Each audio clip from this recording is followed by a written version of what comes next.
जब राजा भोज दोबारा सिंहासन पर बैठने के लिए आगे बढ़े, तभी 16वीं पुतली सत्यवती सिंहासन से बाहर आई और राजा भोज को गद्दी पर बैठने से रोकते हुए कहा, हे राजन, मैं आपको राजा विक्रमादित्य का एक किस्सा सुनाऊंगी। अगर आपको लगता है कि आप भी उतने महान हैं, तो इस सिंहासन पर बैठ जाना। इतना कहकर 16वीं पुतली सत्यवती ने कहानी सुनाना प्रारंभ किया। उज्जैन शहर में राजा विक्रमादित्य के शासन काल में उनके न्याय और महानता की चर्चा दूर दूर तक फैली हुई थी। राजा ने अपने बड़े बड़े फैसले और सुझावों के लिए 9 लोगों की समिति बना रखी थी। इन लोगों से ही राजा विक्रमादित्य राजकाज संबंधी सुझाव भी लिया करते थे। एक बार धन संपत्ति को लेकर कुछ बात शुरू हुई, तभी पाताल लोक की बात भी सामने आई और एक जानकार ने पाताल लोक के राजा के बारे में शेषनाग की तारीफ करते हुए बताया।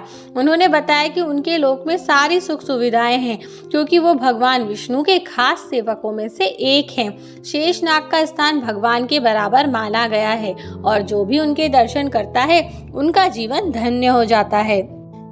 इतना सुनते ही राजा विक्रमादित्य ने पाताल लोक जाकर उनसे मिलने का मन बना लिया। तभी राजा विक्रमादित्य ने अपने बेतालों को याद किया और उनके साथ पाताल लोक पहुंच गए। वहां उन्होंने जानकारों की कही सारी बातों को सही पाया। जब शेषनाग को राजा विक्रमादित्य के आने की खबर मिली, तो वह उनसे मिलने पहुंच गए। राजा विक्रमादित्य ने शेषनाग को नमस्ते करते हुए अपना नाम और पाताल लोक आने का कारण बताया।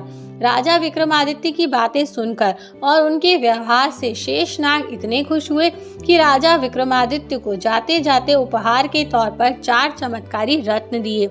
चारों रत्न की अपनी अपनी खूबी थी। पहले रत्न से मनचाहा धन, दूसरे रत्न से मनचाहे कपड़े व गहने, तीसरे रत्न से किसी भी तरह की पालकी, घोड़ा और रथ तथा चौथे रत्न से मान सम्मान मिल सकता था।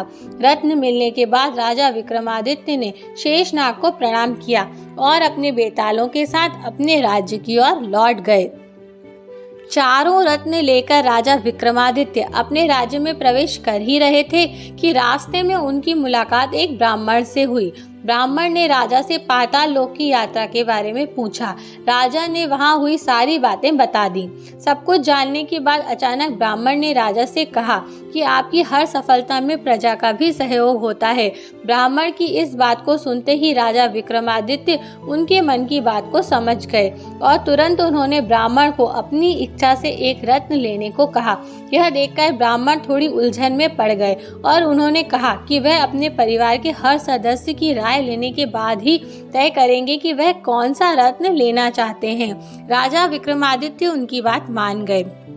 फिर ब्राह्मण अपने घर पहुंचे और अपने परिवार में पत्नी, बेटी और बेटे के साथ सारी बातें बताईं। तीनों ने ही 3 अलग अलग रत्न लेने की इच्छा जताई। ब्राह्मण की उलझन अब और बढ़ गई। परिवार वालों की बात सुनकर ब्राह्मण दोबारा राजा विक्रमादित्य के पास पहुंचे और उन्हें अपनी दुविधा बताई। ब्राह्मण की बात सुनते ही राजा विक्रमादित्य ने हंसते हुए ब्राह्मण को चारों रत्न उपहार के तौर दे दिए। इतना कहते ही 16वीं पुतली सत्यवती ने कहा, क्या तुम भी इतने बड़े दानी हो? अगर तुम्हारा दिल भी राजा विक्रमादित्य जितना बड़ा है, तो सिंहासन पर बैठ जाओ। अगर यह गुण तुम में नहीं है, तो इस सिंहासन पर बैठने के लायक बनकर दिखाओ। इतना कहकर 16वीं पुतली सिंहासन से उड़ गई और एक बार राजा भोज सिंहासन पर फिर नहीं बैठ सके। सिंहासन बत्तीसी से जुड़ी इसी तरह की रोचक कथाओं के लिए जुड़े रहिए हमारे YouTube चैनल मोटिवेशनल वाइब्स के साथ। और अगर आप मुझे कोई सुझाव देना चाहते हैं, तो नीचे दिए कमेंट बॉक्स में कमेंट करके ज़रूर बताएं। और अगर आपको हमारी आज की वीडियो अच्छी लगी हो, तो इसे ज़्यादा से ज़्यादा लाइक व शेयर करना ना भूलें। Thank you friends.